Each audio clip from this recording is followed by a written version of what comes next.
the Society of the Secret Pickle? First pickle. The secret pickle. Secret pickle.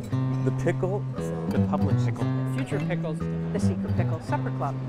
I don't know how the pickle got into involvement.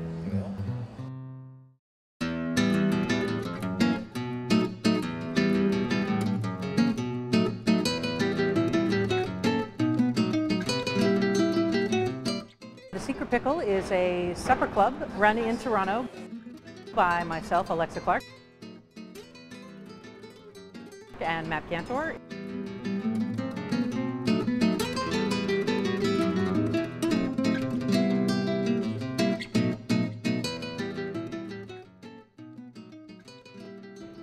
Secret Pickle got started because Alexa had a numerically important birthday.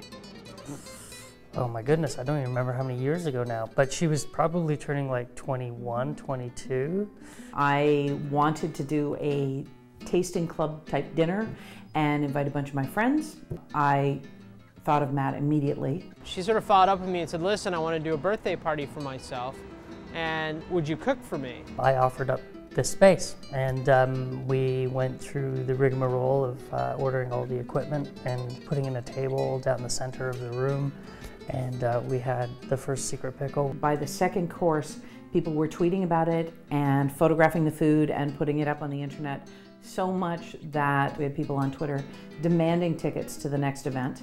We had people at the table asking us what our next theme would be. So we sort of put our heads together and said, hey, let's just keep doing this for as long as we can and just have a good time with it. And that's pretty much how it happened.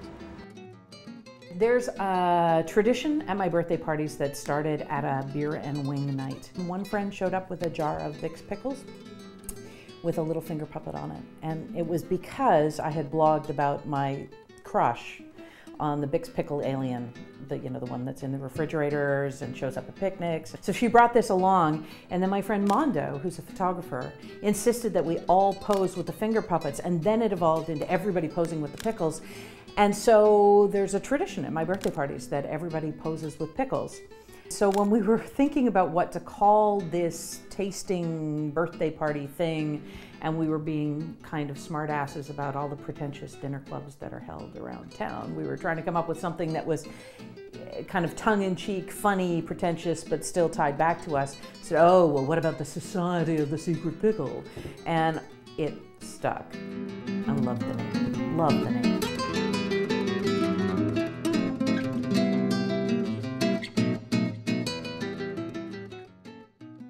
The Secret Pickle is a social media phenomenon. The fact that people are so enthusiastic about the food, they're so enthusiastic about the experience and what's happening in front of them, that they're taking pictures and they're tweeting about it all night, is amazing to me and so wonderful and so incredible, and it has built the buzz around the event.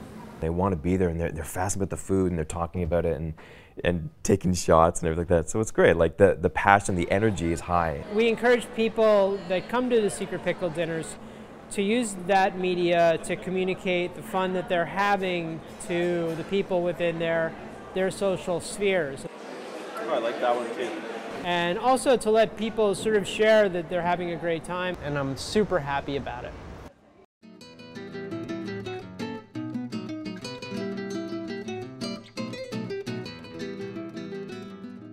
With Matt, I ask him a million questions every time I see him. I always try to go back to the kitchen or wherever he's cooking and sort of see what he's up to.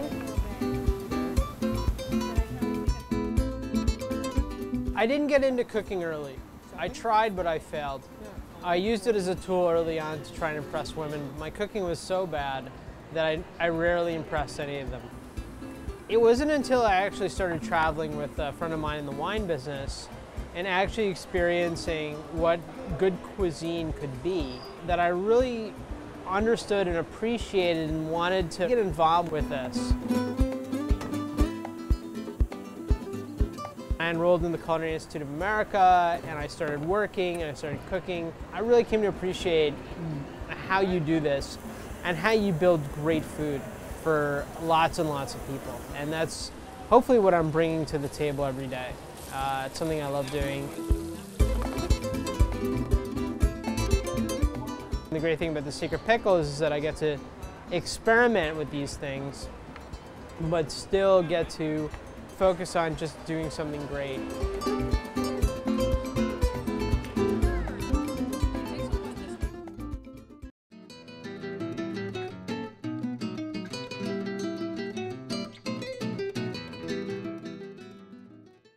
We have a great group of people who come out, new and old.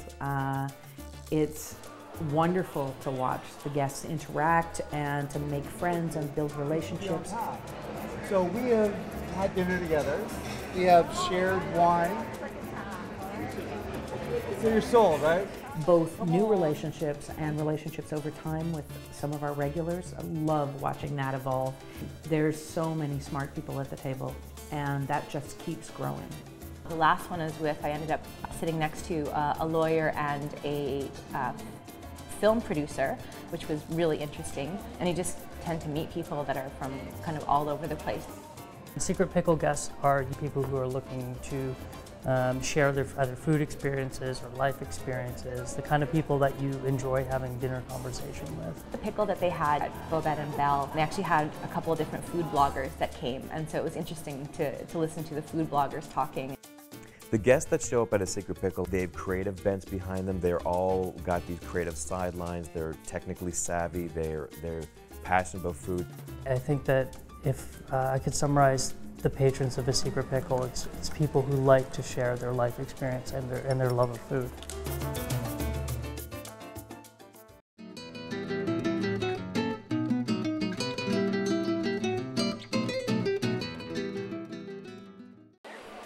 Wade is server extraordinaire.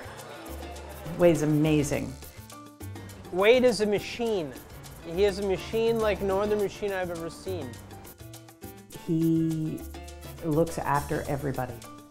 Everybody. He just looks after everybody. He is probably one of the most efficient banquet servers I've ever encountered in my life. I've worked with a lot of servers in my life, and I have to say that I'm blown away by Wade. And I feel blessed that he's a part of the pickle. I really do. Matt has an attention to detail with his food that you rarely get exposure to. I just find him like a fountain of knowledge, and he's just so enthusiastic about whatever he's making. Matt at the pickle is professional, playful, focused on providing an amazing food experience. He brings this concentration, this focus to the food, and his passion's on the art of the food and just the display of it, and it's just he's so into it. I'm always blown away every time I see his work. I love this. Lex is probably she's the greatest host of all. When you come in, she makes you feel like she's been waiting for you specifically, and so I always think that she has been waiting for me, and it makes me feel really special. This sounds a little funny to say, but Alexa's a real gentleman when it comes to hosting people. She steps up and she tries to make people comfortable. She's so kind of passionate about them. You feel excited to be a part of it with her. She's the best partner in anything I've ever had, aside from my wife.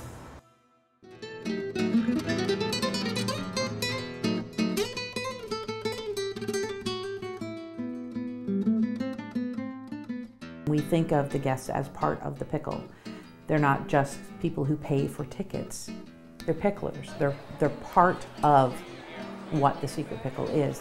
Really just a collection of great fun people sitting around having a nice dinner and talking about whatever comes to mind with them.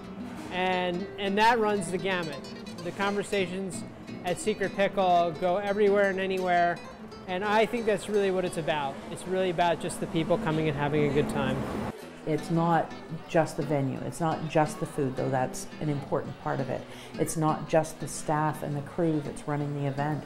It's what happens when these people are at the table and engaging with each other, and engaging with the food, and engaging with the experience, and engaging with the theme, and engaging with the information. That is what the pickle is.